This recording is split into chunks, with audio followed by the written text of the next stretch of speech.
mention, either in depth or in passing, are happening on this map. And of course, I'm getting ready to point at my screen up here, which is not going to help you one bit. But I was going to talk a little bit about the Houthis, and they are going to be operating right down there in the Gulf of Aden. I was going to mention what was happening in Sudan briefly, and you see that. I was going to mention what's going on in Israel and Hamas, and that is up there. And then also the Azerbaijan and Armenia conflict, and it's up there as well. So just about everything I'm going to talk about just happens to be on that map, so it saved me a lot of work trying to find another map. This is the short list of conflicts going on in the world today. We have Russia, Ukraine, we have Sudan, we have Israel, Hamas, we have Nagorno-Karabakh, which kind of slipped past everybody because it only lasted a couple of days, and then the Houthis versus the world. And I'm not going to talk much about Russia, Ukraine, except to say we have now hit essentially an impasse, and the president of Ukraine mentioned apparently last week that he would be willing to engage in some negotiations, which means that Ukraine understands that they have hit an impasse. Russia knows that they're, whoops, is that my phone talking? Okay, oh good. So if Russia continues to just bomb anything that is standing in Ukraine, it's not going to regain them any territory, but it will continue to destroy the infrastructure and superstructure of Ukraine, which is probably why Zelensky is willing to negotiate at this point. That and the fact that it's kind of falling off of the agenda of many of the countries who were supporting Ukraine. So we're kind of at a point where it's just going to be where it is now for the foreseeable future. Sudan, civil war number about 3, and genocide number 3. We won't talk much about it. I'll save that for some other time. But we are seeing a resurrected genocide again in Darfur, and we're seeing groups based partially on clan, but more based on region, Arabs versus Africans in Sudan. And then we get to the next 3, which are the 3 that I will talk about. I gave a presentation, I guess at USD somewhere, and I talked just a little bit about the historical context of what's going on with Israel and Hamas. And one of the things that we oftentimes forget is that what is now Israel-Palestine was part of the Ottoman Empire for about 400 years. And folks lived fairly peacefully together because the Ottomans expected it, demanded it, and ensured that. And we then saw the British come in at the end of World War I and establish their control, and that's kind of when things started to go especially awry. In my class, we have a rule, blame the French. But oftentimes we're able to veer off and blame the English, and we can do that here. There was a United Nations partition plan that was put in place where 48% of what is historic Palestine and Israel would go to the Arab community, 48% of the territory would go to the Jewish community, and 2% would be held internationally, which would protect what surrounded Jerusalem and Jerusalem itself. The partition plan went nowhere because nobody supported it, which was unsurprising. Then we had the Israeli War of Independence, or as the Palestinians called it, al-Nakba, the catastrophe. And we just saw how things were kind of divided up over time. So this gives us a bit of a perspective as we go into the Israel-Hamas conflict, in that things have been changing quite a bit over the last semester, well, then 2, or century. They both start with the same letter. And so we just Making sure you're still with me here. And so we see a bit of turmoil over the last century, and that turmoil is rooted a lot in changing demographics, control of territory, and I would argue religion is a very distant third. It's really about demographics and territory. And that has continued through to today, that who is going to control the territory and what do the demographics look like. When we look at demographics of 150 years ago, what is Israel and Palestine looks significantly different. There were about 500,000 to 600,000 Arabs living there and about 25,000 Jews. In the 1870s, we saw the establishment of the first kind of purpose-built settlement for new Jewish arrivals, Petah Tikva, and that started a process of more and more Jewish people arriving in their biblical homeland. Initially, no big deal. Wasn't a threat to the existent demographic balance. Over time, that started to change. So we have our 550 to 600,000 people living there 150 years ago. I'm going to skip ahead and then come back. This is what it looks like now. An area that was about 600,000 people 150 years ago is now somewhere around 14 million people. That's a lot of growth, from 600,000 to 14 million. And that number is only going to increase. Going back, our focus today is what's going on the Gaza Strip. The Gaza Strip, 141 square miles, approximately 1/3 the size of Clay County. Gaza Strip has 2.3 million people. Clay County, estimate today, 15,280.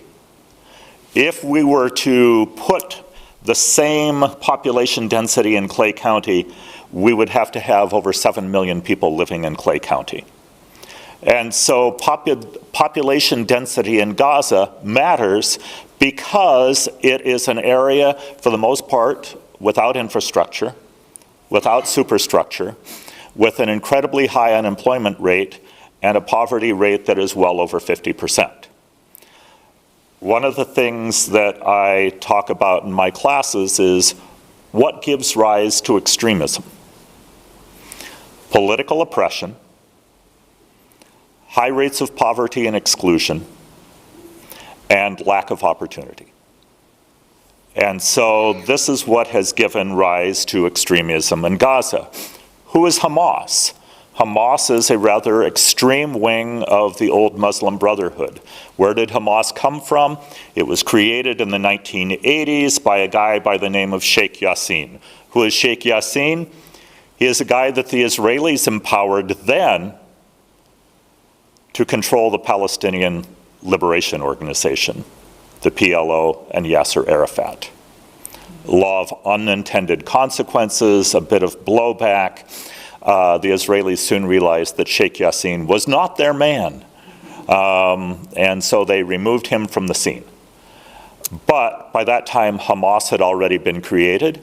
The divide between Hamas and the PLO had already been created. The extremism was fed in Gaza Strip, furthering the divide, and we have the Gaza Strip today, which is a hotbed of extremism. And unsurprisingly, given the problems that I have outlined. I have been to both the Gaza Strip and the areas that were attacked by Hamas on October 7th. I have friends on both sides, so it's always a bit disheartening when these things occur. I did have I almost had the opportunity, they had it on the schedule but it didn't work, that I was going to meet one of the founders of Hamas when I was there years ago. Not a meeting I would go to now because things tend to blow up around the leadership of Hamas. But it was an opportunity I had hoped to see kind of, all right, what is it that you want? What is it that you are hoping for? What is it that is feeding your extremism? And I knew the answers, but I wanted to hear it from them. I didn't get to, but over the process of the last century, we have seen the people in the Gaza Strip increasingly cut off from the rest of the world, the population growing, the opportunities shrinking, and extremism increasing as well.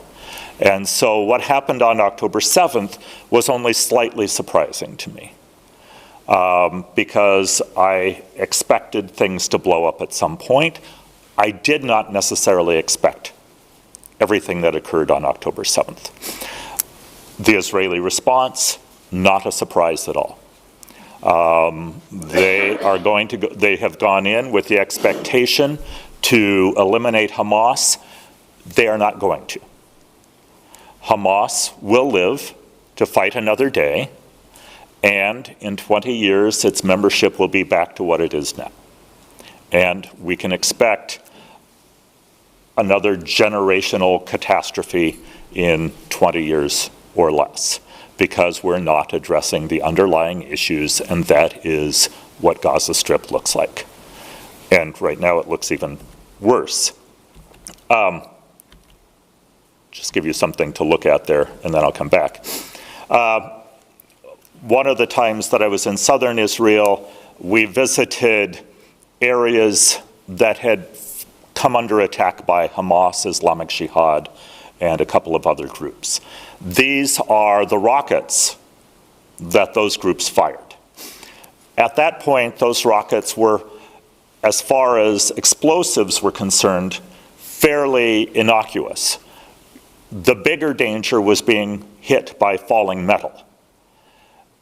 You look at the other two things on the side, those are bomb shelters. In Ashkelon, there was a rule that you had to have access to a bomb shelter within 30 seconds, because once the sirens started blowing, that's how long you had to get to a bomb shelter. That bomb shelter was a public one along a bus route, because when the sirens started, the bus stopped, you got off, you ran to the bomb shelter. The picture below here on the bottom right is a bomb shelter that is attached to a house. All houses were required to have bomb shelters and eventually safe rooms.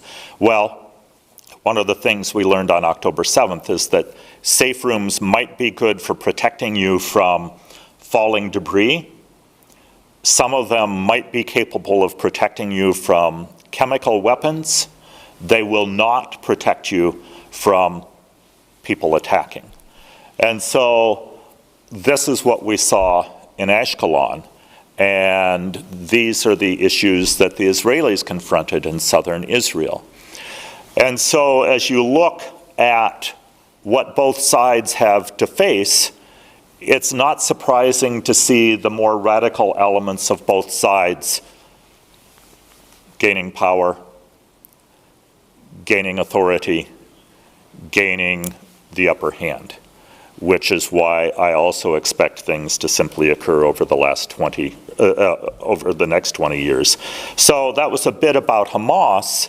That's a bit about what we see in the Gaza Strip. That's a bit about what we see in southern Israel. And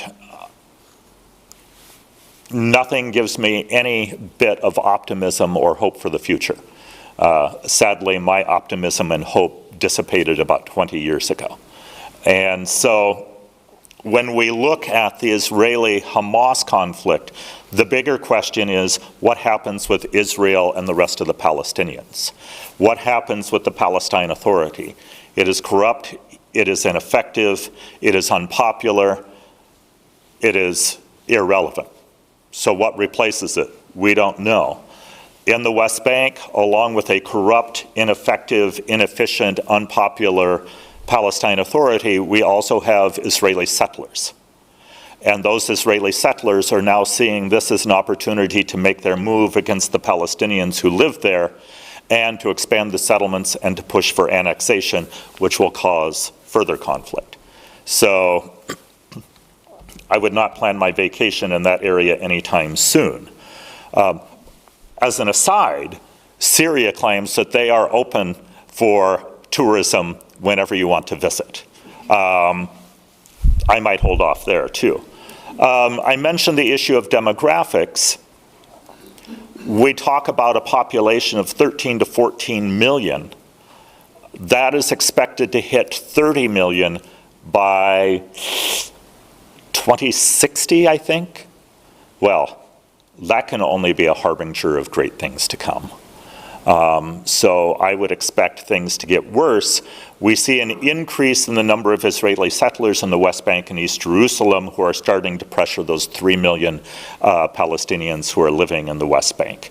And we're going to probably see an explosion there within the next year, unless the Netanyahu government cracks down on the settlers, which he won't, because his cabinet and his government depends on the parties who represent them. So next year I can come here and talk about how things have gotten worse. Gives you something to look forward to. So I will leave. These are, that's the wall that was built around the West Bank. This is an Israeli settlement in the West Bank. What you see down here is the remnants of a Palestinian olive grove, which the Israeli government cut down because it was along an Israeli-only road in the West Bank. And they figured the best way to protect that Israeli-only road was to eliminate any place where somebody might possibly hide. Now, it gets even more interesting. Since they have cut down the olive trees, the land is considered unfarmable. And now, since the land is considered unfarmable, it gives the Israeli government the authority to seize it.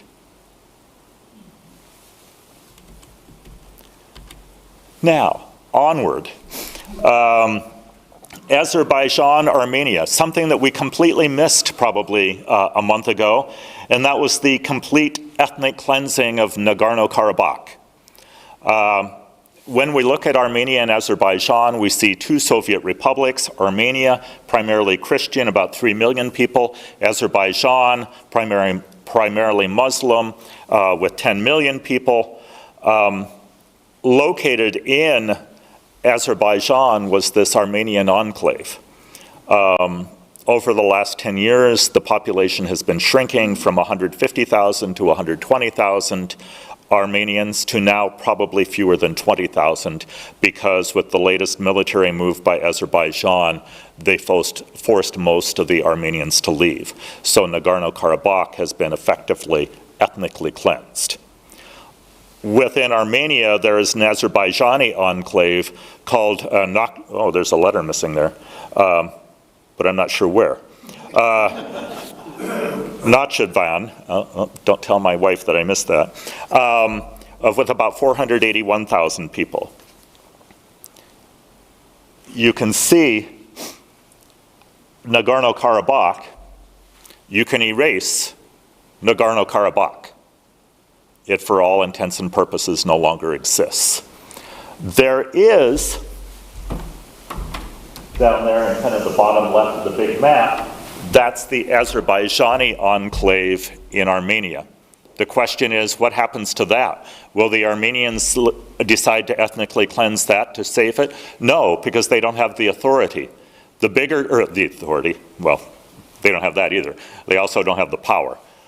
Chances are, Azerbaijan is going to create a route to that and further cleanse part of the Armenian population. Will we notice? Probably not. And so this is one of the conflicts that happened that we weren't paying attention to and will probably continue over the next few months to a year. And then the Houthis, everybody's favorite enemy right now. They are Shia residents of Yemen. They were part of the Yemeni revolution in 2011. That particular revolution encouraged all sorts of outsiders to get involved, including the Gulf states, who are primarily Sunni, so you can guess who they were targeting. The US, who supported the Gulf states, so you can guess who we were targeting. Iran, who we blamed for being involved, but wasn't, but once we kept blaming them, they decided, well, hell's bells. If we're gonna get blamed for it, we might just as well get involved. So they did, and perhaps North Korea, who never misses an opportunity to try to make some hard currency off weapons. Problem is, they were stopped. Well, problem for North Korea, it wasn't a problem for me. Their ships were stopped, and so the hard currency will not be arriving. So we've been hearing a lot about the Houthis lately. They're unhappy. They're unhappy because they helped to overthrow a rather oppressive government. And rather than gaining support, they gained instead the enmity of the Gulf states and us. And then they looked to somebody to help them, Iran, a fellow Shia. And so they've been getting weapons now from Iran. And their latest attacks have been on shipping and against Israel as part of a solidarity program with the Palestinians. Do I buy that? Not for much money. They have de facto control over most of Yemen, but during the course of the revolution, during the course of the international response, a significant part of Yemen has been destroyed. And so what happens next? Probably increased starvation, increased instability, whereas if the Gulf states had just stayed out, Yemen would probably be fairly calm by now. So our three wars that we have chosen to look at today, Israel-Hamas will likely continue and expand into a larger Israel-Palestine conflict, moving from the Gaza Strip to the West Bank. The Armenia-Azerbaijan conflict, while kind of under the radar a month ago, is likely going to have a second spurt of energy, I would expect within the next year, where the Azerbaijanis decide to try to move into part of Armenia and join their exclave with Azerbaijan. And with the Houthis, at this point they view themselves as having nothing to lose, and so are probably not going to stop anytime soon for whatever reason they have decided to carry out the attacks on the shipping and on Israel. And so I would expect that conflict to continue. One of the things we've learned about the Saudis and the Bahrainis and the Emiratis is that they are great at destroying things when they decide to go to war against somebody. They don't do very well at ending that and then trying to negotiate an appropriate end and perhaps rebuilding. So Yemen will continue to suffer over time. I don't know who said this, but I tend to agree. And so that was a lot of information in a short period of time. The first of paid political advertisements. If you want more on conflict, I will be discussing these in more detail with the Osher Lifelong Learning Institute, OLLI, on 2 Mondays in April, I think. So if this wasn't depressing enough, here's your opportunity to come learn more in more detail. And, if you need to bring a bottle of wine, I am not the gatekeeper. So, I'll save the second paid political ad for a moment. But questions, considering I went through that like a bullet train. Yes? So what's the connection between the Armenians who are fighting now and the massacre that took place in Turkey at the end of World War I? Is that the same people? It is the same people. One of the first genocides of the 20th century was the Ottoman Turks and then the new Turks deciding, hey, we need to remove the Armenians because they're Christian and they might side with the Russians against us. As one of the Turkish leaders said, they can live in the desert and nowhere else, so they tried to send them out of Armenia into Syria. Eventually, some of them made it back, and we have then with the as the 20th century progressed, the creation of an Armenia and then becoming a Soviet republic. So they are the same people. Turkey tends to just not care about them anymore. But yes, they are the same people. Where did they Syria. Well, they went to, those who survived went to Syria.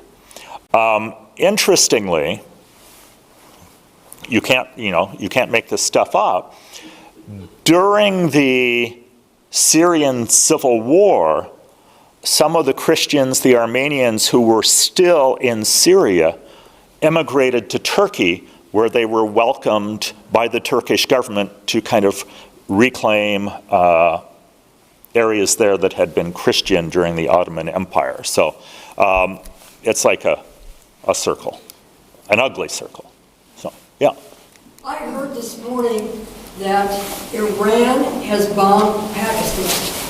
Why would Iran now, with all this uproar and their tentacles all over the Middle East, go after Pakistan? ISIS. ISIS has carried out a couple of attacks, one in Yemen recently, and Iran would view Pakistan as the protector of ISIS and the supporter of ISIS, which they have been. And so also perhaps the Taliban. But either way, it was probably the result of Pakistan's support of Sunni extremism. So could this be another site that's going to blow up? I don't think so. It's a way to get attention and to say, I know what you're doing, don't do it. Now let's, nothing to see here, let's move on. So, there was oh, yes. Are you in favor of ceasefire, or do you stand with the Israelis? Well, I'm not sure it's an either-or question. For me, it's more of a humanitarian question. One, what do the Israelis hope to accomplish? The Israelis hope to accomplish the elimination of Hamas. That's not going to happen. Hamas is going to remain, and the longer this continues, the greater likelihood that Hamas gains further support in places like the West Bank and elsewhere. To me, a ceasefire would be for the purpose of, addressing the humanitarian concerns in Gaza. And because we know that they have not been getting the food that's necessary. One of the plans of the Israeli government is to change the Gazan agricultural land into buffer zones, which will then make Gaza even less self-sufficient. So that means then any humanitarian aid is going to have to pick up the slack to provide food for what's being lost out. So I don't see it as an either-or question. I see it, well, yeah, because we know that out of the 23 to 24,000 Gazans who have been killed, probably 80 to 90% of those have been civilians. And so would I support negotiations to bring about the end of that and the return of the Israeli hostages, or to end that and the return of hostages? Yes. The problem is there's no one to negotiate with now. Are we ever going to see the return of the hostages alive? We could. The Qataris have been working very hard on that.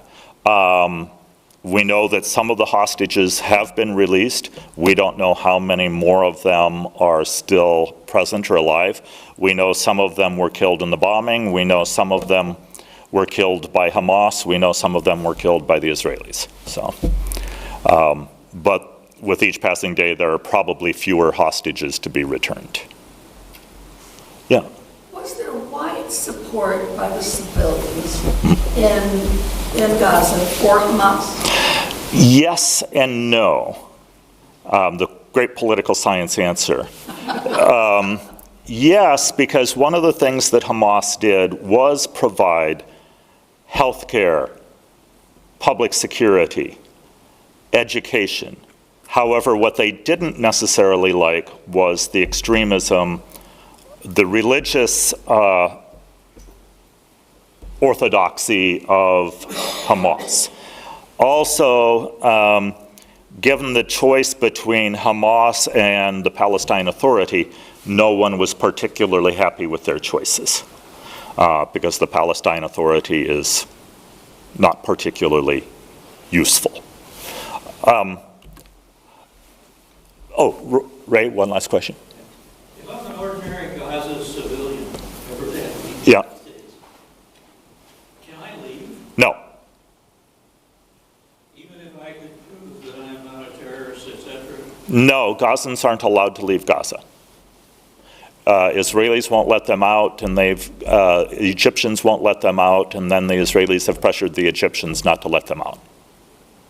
So Gazans can't go anywhere. And they haven't been able to go anywhere for a decade. So, ouch. Yes. Have you spoken with people on both in Gaza and Israel? You said you have friends. Yep. Approximately 20%, as I've read, or 2 million people, residents in Israel, are Arab. Not all of them Muslim. Right. Have you spoken with specifically any of the Muslim of those 2 million people? Not recently, no. Do they want to live under the Palestine Authority? No. But do they like being second-class citizens in Israel? No. Do they like Hamas? No. Do they trust the Palestine Authority? No. And do they expect any additional rights or protections from the Netanyahu government? No. So, one last thing. As we look to schedule speakers, help, please. If you know someone who would like to speak at Rotary or have someone you would like to speak at Rotary, please talk to them. And then send me the name of the speaker, the organization, an email address, and 2 or 3 dates where they may be available from March to June. So I haven't completely exhausted my list of speakers, but after 10 years, I'm, exhausting my list of speakers. So with that, if you have more questions, feel free to, come to Ollie. And it'll be at the library at 3 o'clock to 5 o'clock on, I think it's the last 2 Mondays of April. So, and there'll be even more depression. So, now you know what my students go through.